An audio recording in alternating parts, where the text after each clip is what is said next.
Welcome back to the course titled Strategic Communication for Sustainable Development. My name is Aradhana Malik and I'm helping you with this course.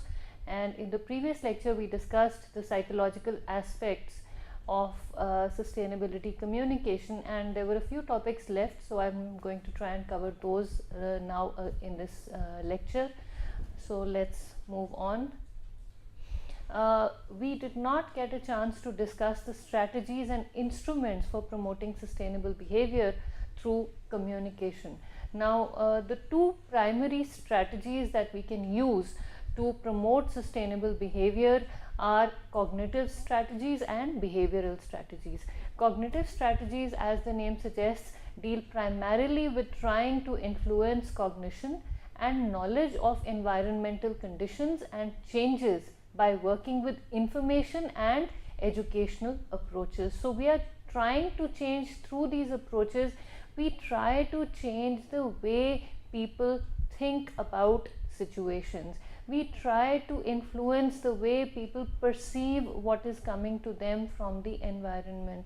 We try to help people realize the filters through which they perceive information coming through from the environment, and we try to help them understand how to respond to those filters, how to acknowledge the existence of those filters, how to interpret information as accurately as possible despite those filters, and how to understand how those filters function and how to remove or bring down or reduce the effects of these filters to the extent possible in the way they interpret what is coming to them from the environment, and to work in ways in which these filters, the effect of these filters is minimized. So that is what cognitive strategies do. They influence our thinking patterns, they influence the way we think about things. Now, some of the cognitive strategies are, one is the characteristics of the source message channel receiver model proposed by Berlo.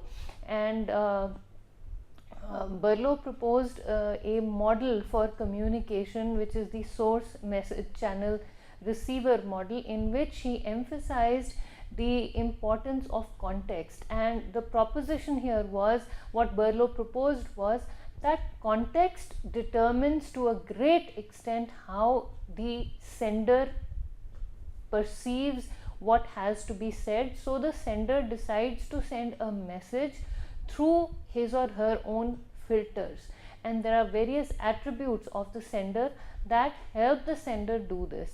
So I would I'm not going to spoon feed you in this, so I'm going to urge you to look up this model and try and understand what I'm telling you in light of what you find online regarding this model. This is the model that the entire advertising industry rests on. So, I mean, that's how these fields are so connected overall. Yeah, I'm talking about sustainability, I'm talking about communication, and I'm also talking about marketing, and I'm also talking about persuasion, and I'm talking about aligning contexts.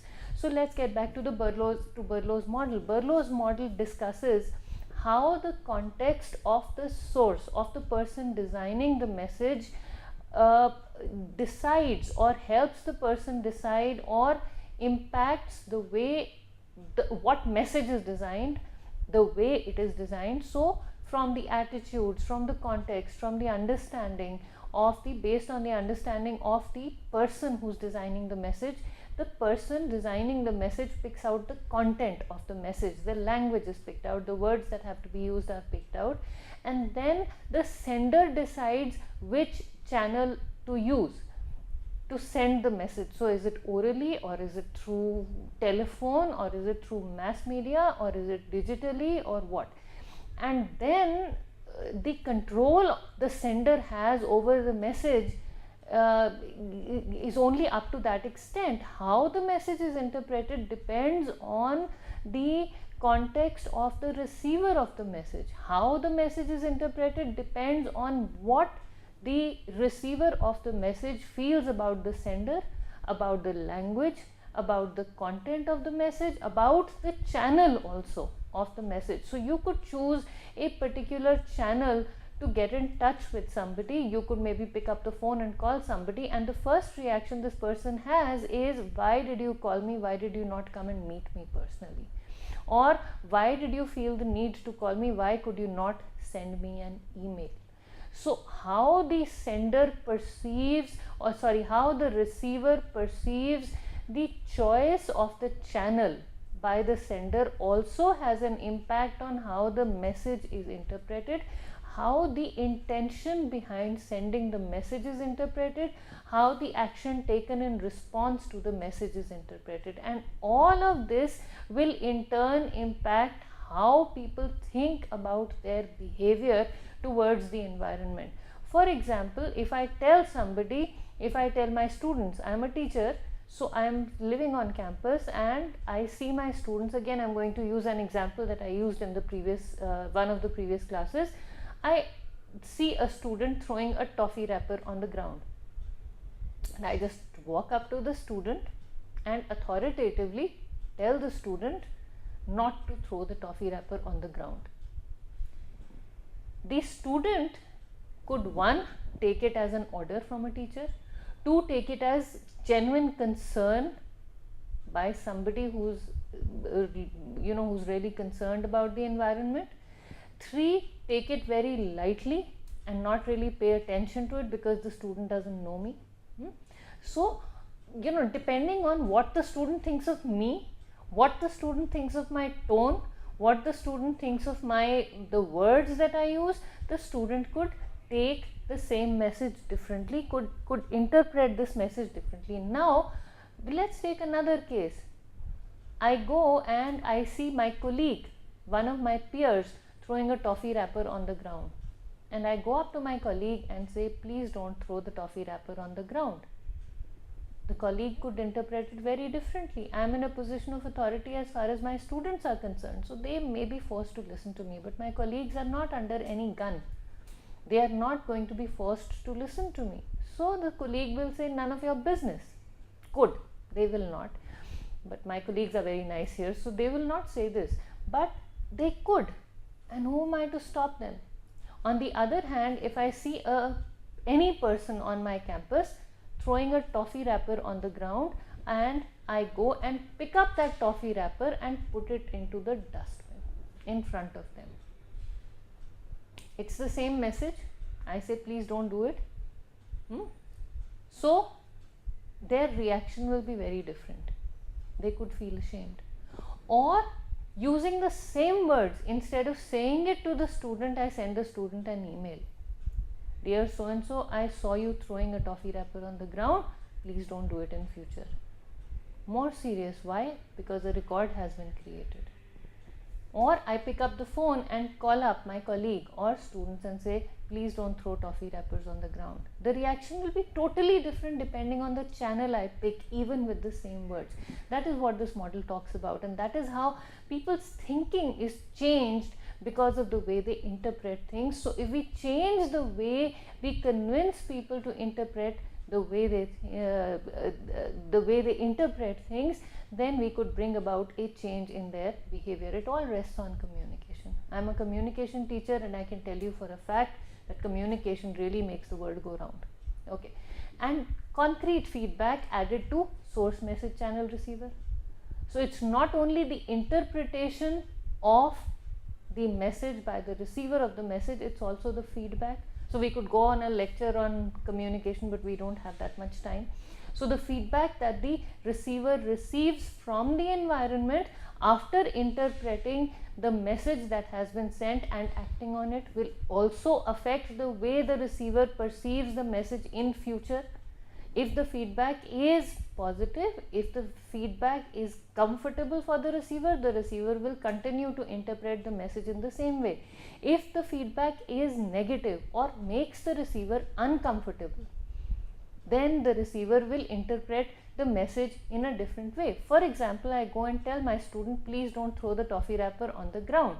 The student sees this as an authority and does what I have asked him or her to do despite not wanting to do it. So the student bends down, picks up the toffee wrapper, puts it in the dustbin, makes a face and walks away. The next time the student sees me before I can say anything, either the student will not throw the toffee wrapper on the ground, or when he is in front of me, or when he's facing me, or when he sees me seeing him, he will throw the toffee wrapper in the dustbin, and then a smile will come on my face. So I will give him some feedback that I have acknowledged the change in his behavior. And the next time the student will not feel so bad about me asking him to do something.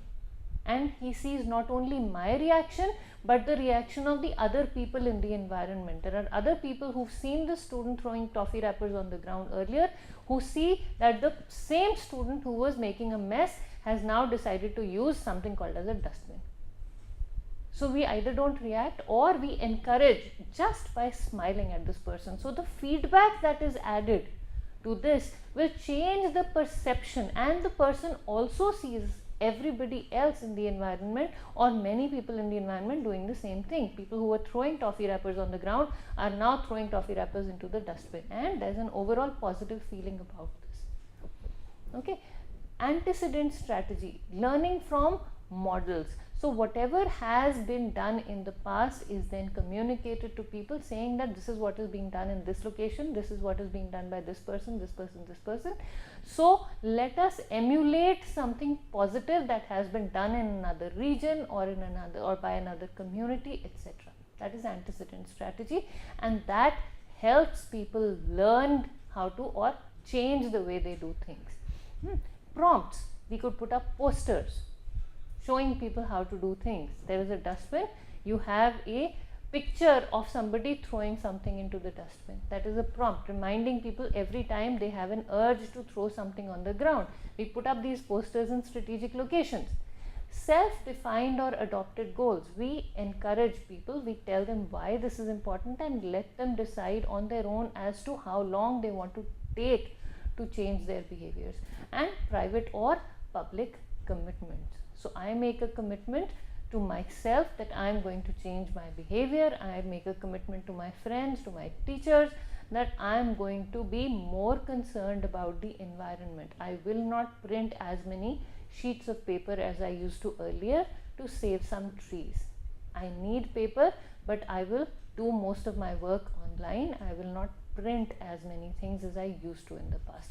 So, so that's a public commitment, and we sort of get public pressure, peer pressure, through telling each other, through setting these public goals, we change our behavior.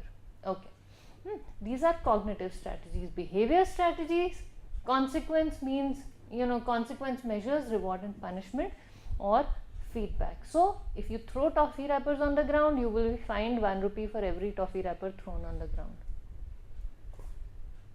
Okay, if you keep your classroom clean, we will have a party at the end of every month. That's a behavioral strategy. X behavior leads to Y consequence, and that is how we change or promote sustainable behavior. You do something positive, you get positive reinforcement. You do something negative, you get a negative reinforcement, negative response from the environment. Okay, so it's reward and punishment.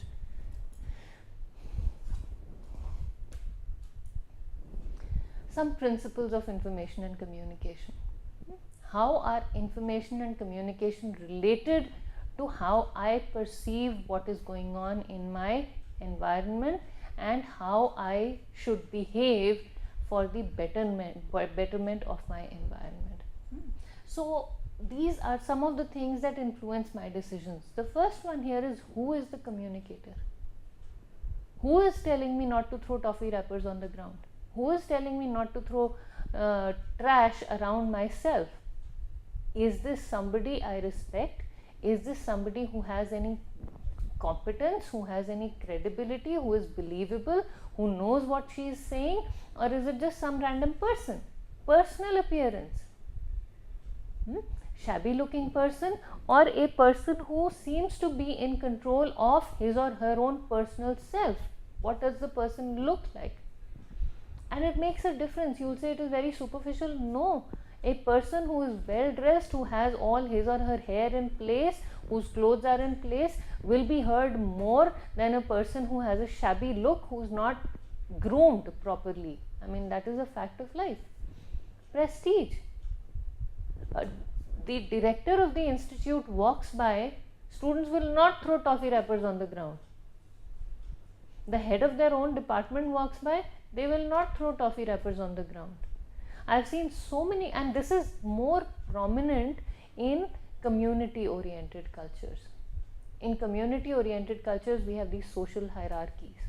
Okay, so and they're much more pronounced. But among peers, they really don't care. But if a teacher walks by, I've seen my students just shying away. I know they smoke, so I keep telling them, don't burn your lungs, but they keep burning their lungs, and they're doing it and they hide, and they'll throw their cigarette butts randomly. But among peers, they will not really bother. But when somebody senior to them in age or authority is around them, their behavior changes. So who is the communicator? Who is asking you to do something? Okay, affiliation, etc. What is communicated? What is said? I go to a student and I say, do not throw toffee wrappers on the ground. And then I add a word, please. Long time back, somebody told me about this magic word, P-L-E-A-S-E. Please. You add just one word and things get done. What is communicated? I am requesting you, I am not ordering you. Please do not throw toffee wrappers on the ground. What is said? Content and design of information, accuracy, understandability. So I say, okay, if you throw toffee wrappers on the ground, they are not biodegradable material. Now, my students here at IIT will understand the word biodegradability, but any other child, maybe a school child playing on the ground, will not understand this, and they'll say, what did you say? Why should I not throw it here? Okay, so understandability of the message. I go into the community, I go into a village and I tell them that this is not biodegradable, and they'll say, what do you mean? And I'll say, this doesn't convert into dust, but they'll say it does, and it does burn. Now what happens when it burns is, unless I tell them that even after these toffee wrappers burn, they will not add value to your soil, they will in turn take away the fertility of the soil. Okay, so they will not be manure for your soil like normal organic ash will be. They will in turn hamper what your soil, or the productivity, the nutrients in your soil. That is something they will understand when they see these plastic pellets, that are left behind when you burn plastic. So that they will understand. Understandability, personalization, presentation, connection to beliefs, interests and knowledge of recipients and stakeholders. What am I saying? Do they relate to it or not? Do they believe it or not? Can they connect to it or not? And ability to evoke emotion and stimulate action. I'll say, this is your environment. You've heard me talk about my campus. It's my campus. I don't have an ownership certificate, I don't own even a centimeter of the land here, but I live here. There is a sense of belonging. The minute I say our campus, I'm telling the students that as long as you are here, you belong here. You belong to this place for the rest of your life because you've come here as students. So it's our campus, it's our home. Let's keep our campus, our institute clean. Emotion. So when I say my home, my institute, my sense of belonging increases and my commitment to keeping my place clean increases. Okay, in the context of what we are discussing. Interests, knowledge. And when I connect whatever I am saying to an emotion they feel, then the action is much faster. What is the intention or function of a communication situation? Why am I saying what I am saying? Why am I asking students not to throw toffee wrappers on the ground? It's not because I want to assert my authority. I get enough chance to do that in class. It's because I'm genuinely concerned about the physical environment of my institute. I'm genuinely concerned about the trees in my institute. I'm genuinely concerned about the health of my colleagues because I don't want to see piles of trash accumulated in different places. So I'm genuinely concerned about the soil quality in my institute. This is my institute, my environment. So the intention is to keep the environment clean and to make sure that whatever we do is for the betterment of the society as a whole. It's not a personal interest that I have. The minute the students realize that, they listen to me. Okay, indirect request. So I see a person throwing a toffee wrapper on the ground, and I go and pick up that toffee wrapper, smile at the person, and put the toffee wrapper in front of that person into the dustbin.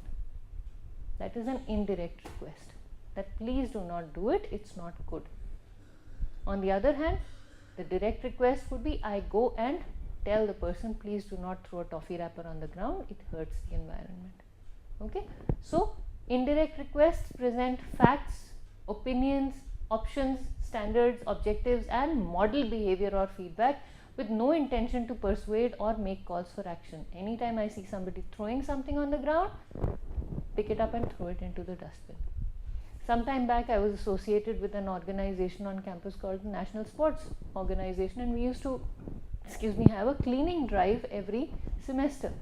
So one unit, a group of 90 to 100 students would divide themselves into different groups, and we would go around the campus cleaning the campus, picking up trash where people could see us at a time when people frequented those places, and the results were amazing. We were just modeling behavior, and we just had labels on, the students had labels on their chairs saying, let us keep our campus clean, with a smiley face, and they wore gloves and they picked up trash in front of people, so people felt guilty for throwing trash on the ground.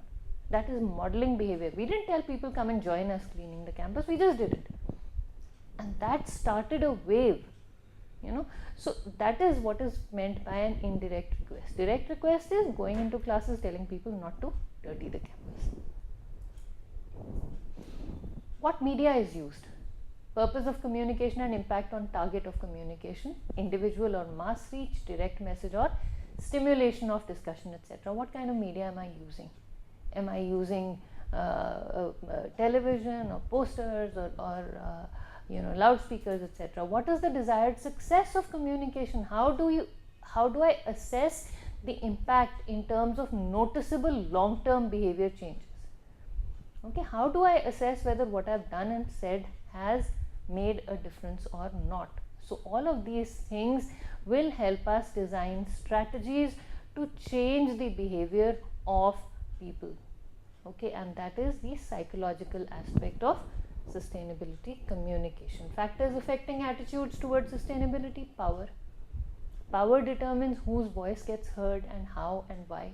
It determines which policies are made and for whom.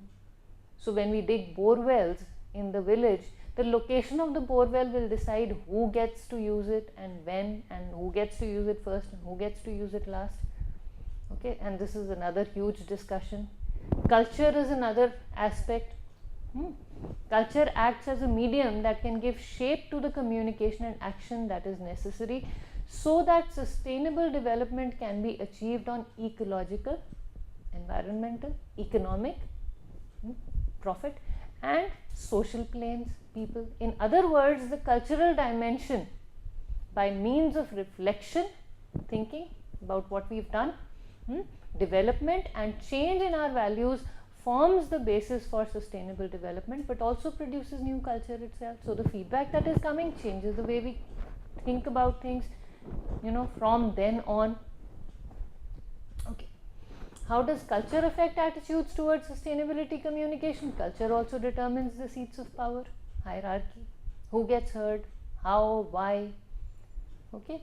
Knowledge, traditional, what we know versus expert knowledge, what we should know versus bureaucratic knowledge, what we are allowed to know in terms of policies, procedures, etc.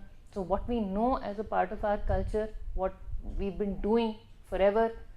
Expert knowledge is what we should know. Somebody from outside, one of our own, goes and comes to know things.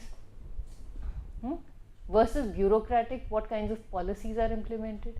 Implementation of development policies, meaning varies with cultural understanding. So when we bring in these policies, we decide how, or the meaning of the policies, that the way we interpret these policies changes with how we understand them.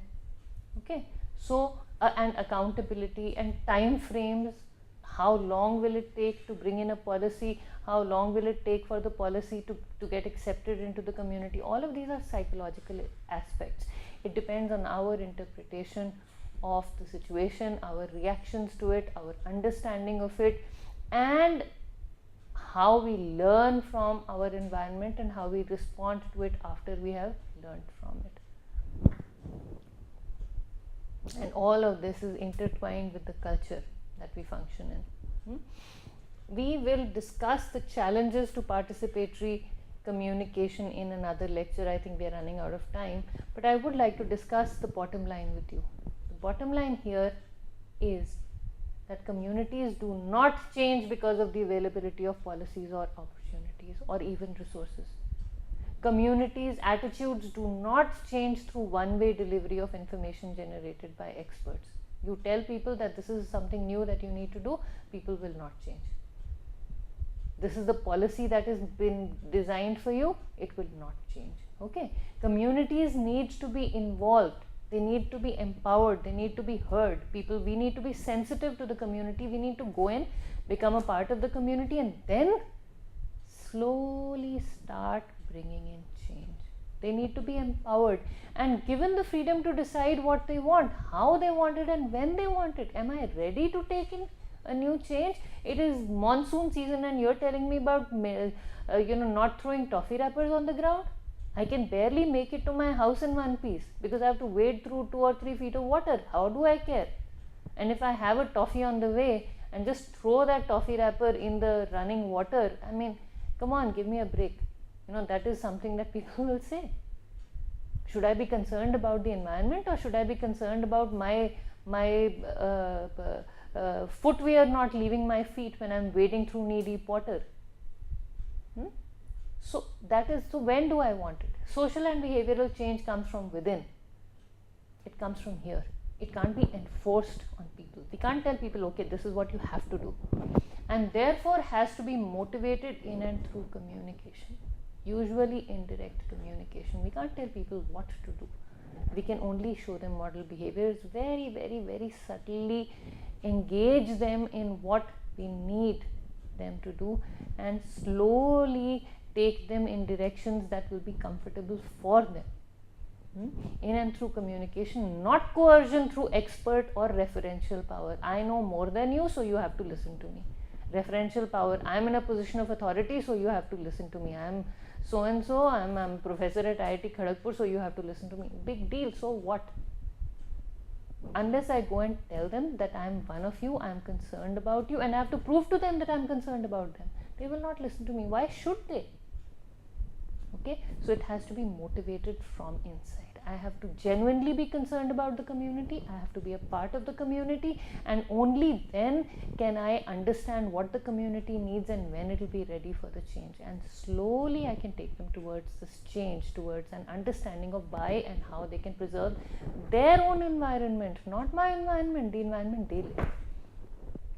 Development cannot be quantified or tangibly measured. There is debate about this. Some people say it can be, some people say it can't be. I personally feel that development is more a state of mind than a tangible measurement of our environment. Development is a state of mind and should be considered as such. Now, I would really encourage you to go through this lecture. We don't have time for it. It's about, this lecture is about an hour long, Mr. Dagron's lecture. A gentleman by the name of Mr.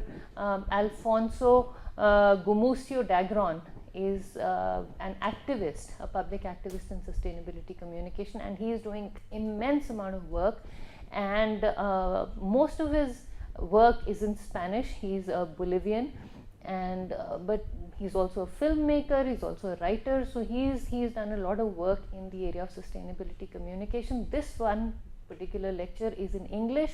I will give you the link in your resources. I would really encourage you to watch this on your own, and we will continue from here in the next lecture. Thank you very much for listening.